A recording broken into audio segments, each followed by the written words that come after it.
हो जितेंद्र असं सोडा असं घ्या पहिलं याला असं द्या, इकडे द्या, असं द्या. तिकडलं पकडा. पकडावं लागेल ना.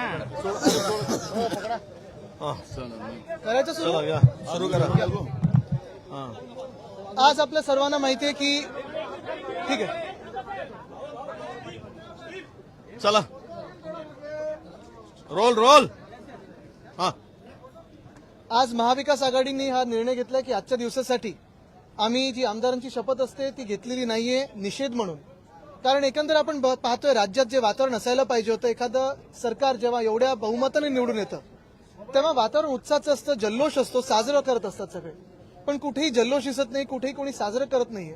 आणि मनात हाच प्रश्न पडतो जो आम्ही आधी पण विचारलेला होता की हे जे मॅन्डेट आहे हे जनतेने दिलेलं मॅन्डेट आहे की निवडणूक आयोगाने दिलेलं मॅन्डेट आहे, ईव्हीएमने दिलेलं मॅन्डेट आहे.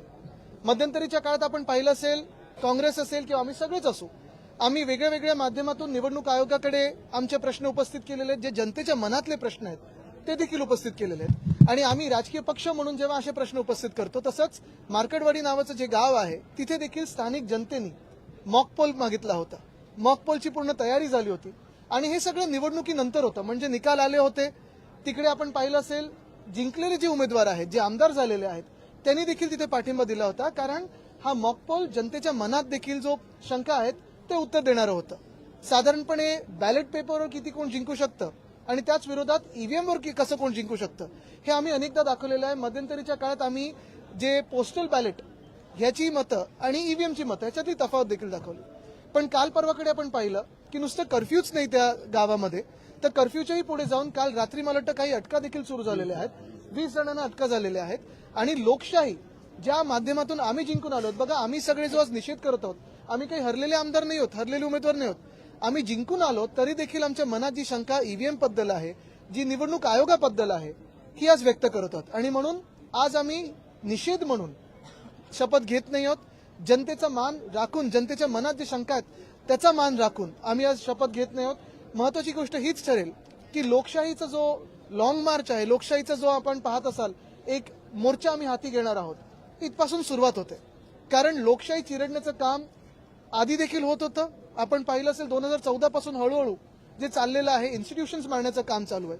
लोकसभेत जनतेने निकाल दिला, पण तोच निकाल चिरडण्याचं काम या सरकारने करायचा प्रयत्न केलेला आहे. त्याच्या विरोधात आम्ही आज हे पाऊल उचललेलं आहे.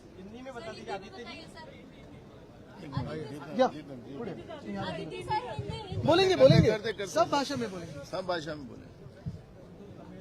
हाँ सब विधानसभेचे निकाल लागले आणि अनेक ठिकाणी अनेक जणांच्या मनात खतखत सुरू झाली.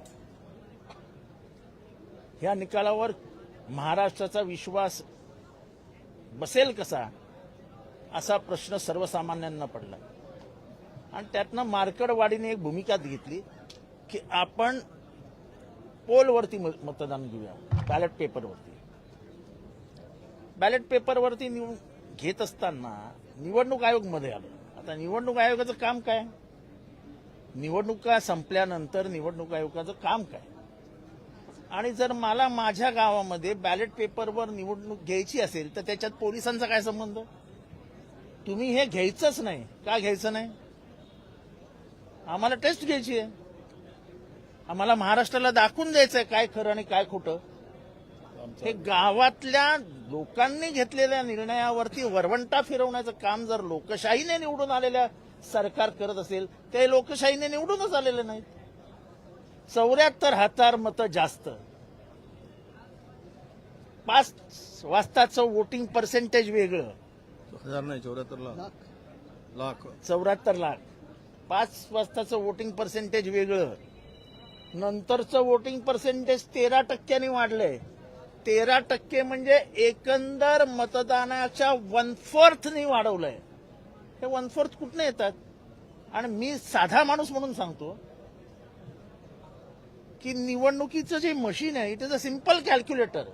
1+1+1+1 5 झाले, ते 6 होतातच कसे.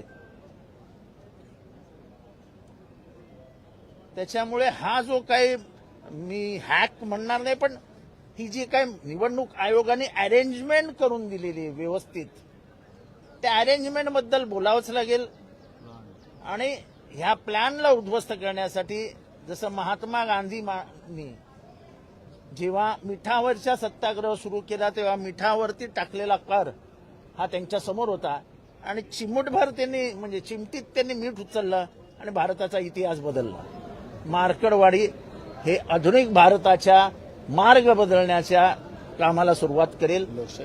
लोकशाही वाचवण्यासाठी एक पुढचं पाऊल असेल. कारण का पवार साहेब उद्या जात आहेत, त्याच्यानंतर राहुल गांधी येत आहेत आणि महाराष्ट्राच्या जनता मनावर घेईल आणि हे सर्वकडे जर पसरलं तर आपल्याला अडचण होईल. म्हणून सरकार हे प्रकरण दाबू इच्छित आहे. तिथे अटकसत्र सुरू झालंय. पण आम्ही मार्कडवाडीच्या लोकांना ग्वाही देतो की आम्ही सगळे आमदार जेवढी ताकद आमच्यात आहे तेवढी ताकद लावून मार्कडवाडीच्या लोकांनी जो लोकशाही वाचवण्याकरता पुढाकार घेतला आहोत आम्ही त्यांच्या बरोबर आहोत. तू बोल. नाही नाही या ना बोला. महाविकास आघाडीने आज जो निर्णय घेतला त्या संदर्भात इथे चर्चा झालेली आहे. आपल्या पुढे विशद केलेला आहे. खरं तर आपण पाहतोय की एवढ्या बहुमताचा आकडा पार करणाऱ्या सरकारला आपल्या राज्यामध्ये जे वातावरण आपल्याला दिसायला पाहिजे, जो उत्साह, जो सणासारखा दिसायला पाहिजे, अजिबात कुठेच दिसत नाही. महाराष्ट्रामध्ये शोककळा पसरल्यासारखं वातावरण आहे. म्हणजे हा मॅन्डेट कोणी दिला? हा खऱ्या अर्थानं जनतेचा असता तर जनतेमध्ये हा उत्साह असता, परंतु दिसत नाही. याचा अर्थ आहे की कुठे ना कुठेतरी दाल में कुछ काला आहे असं म्हणायला किंवा डाळच काळी असं म्हणायला तिथे संशयाला पूर्णतः तिकडे स्कोप आहे. अशा स्थितीमध्ये मार्कडवाडीमध्ये ज्या लोकांनी ही जर निवडणूक स्वच्छपणे, पारदर्शकपणे आणि लोकांनी दिलेला जो मतदान आहे त्याप्रमाणे जर हे सरकार आलं असतं तर मार्कडवाडीमध्ये जो काही विषय गावकऱ्यांनी घेतलेला आहे त्याला विरोध करायचं काही कारण नव्हतं. पण त्याला विरोध करायचं म्हणजेच की आपलं पितळ उघडं पडू नये, कदाचित हा संशय यामधून निर्माण होऊ शकतो. आणि हे सगळं आपण बघत असताना तिथे जो काही प्रकार सुरू आहे, धरपकड सुरू आहे, लाठीमार झालेला आहे, लोकांना मापकोलमधून परावृत्त करायचं काम सुरू झालेलं आहे. अरे मापकोल घेण्याचा अधिकार आहे गावकऱ्यांनी ठरवल्यानंतर. 80% मतदान तिथे मिळालं. अख्खा गाव विरोधात आहे. तर विरोधकांनी किंवा तो तिथे आता निवडून आलेल्या आमदारांनी संशय व्यक्त केलाय. म्हणजे हरलेल्या आमदारांनी नाही, निवडून आलेल्या आमदारांनी तिकडे मागणी केलेली आहे, त्यांनी समर्थन दिलेलं आहे. अशा वेळेस हे घाबरत आहेत. याचाच अर्थ कुठे ना कुठेतरी लोकशाही संपवण्यासाठी, लोकशाहीचा गळा घोटण्याचं काम हे सुरू झालेलं आहे. म्हणून आज आम्ही सर्व आणि निवडणूक आयोगाने सुद्धा यामध्ये खरं तर पारदर्शकता ठेवली नाही या संदर्भात अनेकांचा संशय आहे. या सगळ्यांच्या संदर्भात आज आम्ही महाविकास आजच्या दिवस शपथ घेणार नाही. मार्कडवाडीच्या गावकऱ्यांनी घेतलेल्या निर्णयाला पाठिंबा आणि हे जे काही पाऊल सरकारने उचलले त्याला निषेध यासाठी आज आम्ही बहिष्कार घालण्याचा निर्णय घेतला किंवा आम्ही आज बहिष्कारही घालू आणि शपथ घेणार नाही असा निर्णय महाविकास आघाडीने घेतलेला आहे. आज क्यों आपने बहिष्कार किया है? मी थोडं मराठीत पहिले सांगतो की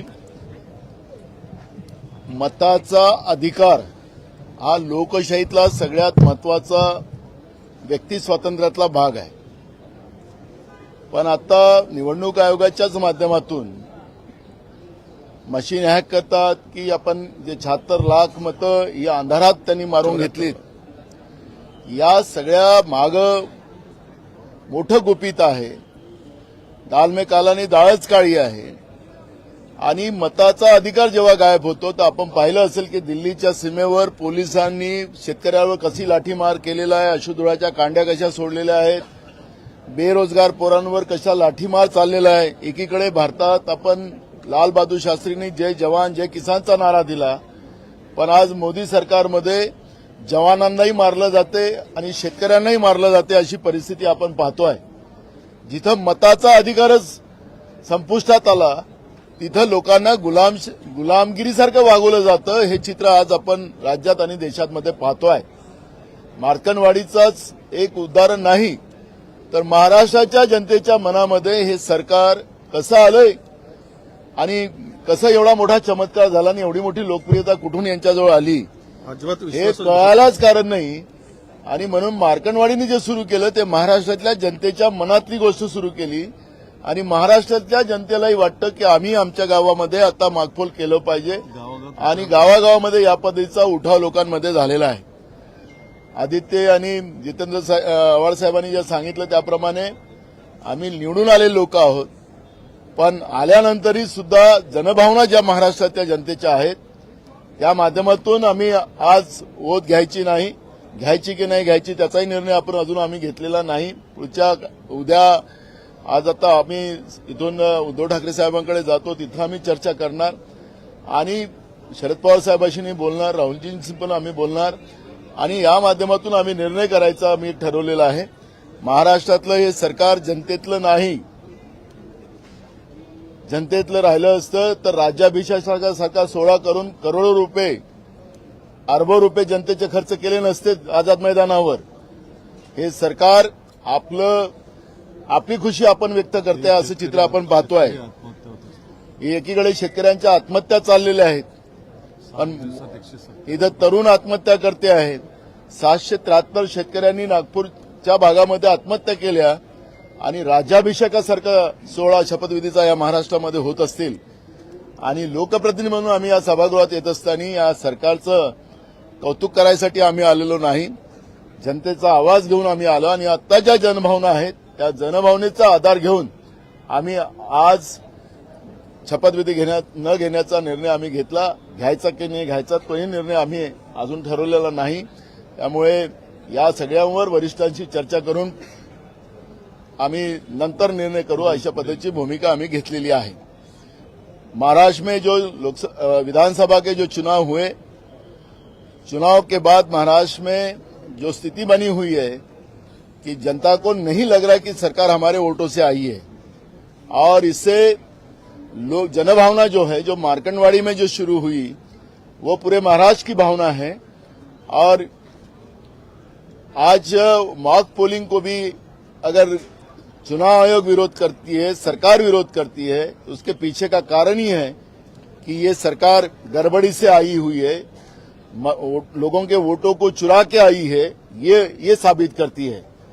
सरकार ने भूमिका लेना चाहिए, सरकार ने ये भूमिका लेना चाहिए कि हाँ मॉक पोलिंग हो रही है ना तो होने दो गांव में मॉक पोलिंग, समझने दो एक बार क्या हुआ. ये सरकार का काम था, लेकिन सरकार पुलिस के माध्यम से उनके बूथ कैप्चरिंग कर रही है. जब रेगुलर चुनाव में चुनाव से बूथ कैप्चरिंग किया जा रहा है और इसलिए आज हमने विधानसभा की वोट जो रहती है एमएलए नए एमएलए की वो नहीं लेने का हम लोगों ने निर्णय किया है. हम लोग उसके ऊपर आज उसका बहिष्कार किया है और ये भूमिका हम जनता की भावनाओं को रख के कर रहे हैं. देवेंद्र फडणवीस जी का एक बयान आया है, उन्होंने कहा है कि लोकसभा चुनाव में इसलिए कांग्रेस पार्टी जीती क्योंकि फॉरेन फंडिंग हुई थी, अराजक एनजीओज उनके साथ थे और इसकी जांच अब वो सरकार आने के बाद करेंगे. बिल्कुल करना चाहिए, उनको किसने रोका है? बिल्कुल करना चाहिए. केंद्र की सरकार उनकी है, राज्य की सरकार बिल्कुल करना चाहिए, लेकिन हमारा जवाब देना चाहिए कि नांदेड़ में हमारे लोकसभा के उम्मीदवार को जितने वोट मिलते हैं तो विधानसभा के उम्मीदवार को 40,000 से नीचे क्यों जाते हैं हमारे उम्मीदवार, उसका भी जवाब उनको देना पड़ेगा और उसकी भी जांच लगाना चाहिए. वो भी हमारी मांग है. जांच करना है तो लोकतांत्रिक व्यवस्था में जो जो अधिकार है सरकार को उसका करना चाहिए, लेकिन जनभावना जो है कि मेरा वोट चुराया जा रहा है, ये भावना जो लोगों के बीच में है उसके बारे में भी जांच राज्य के मुख्यमंत्री ने करना चाहिए, हमारी मांग है. राहुल जी, कभी आने वाले लॉन्ग मार्च के बारे में क्या वो देंगे, हम लोग प्रोग्राम देंगे, बात चल रही है, सब प्रोग्राम भेज दिया है. Thank you. बैनर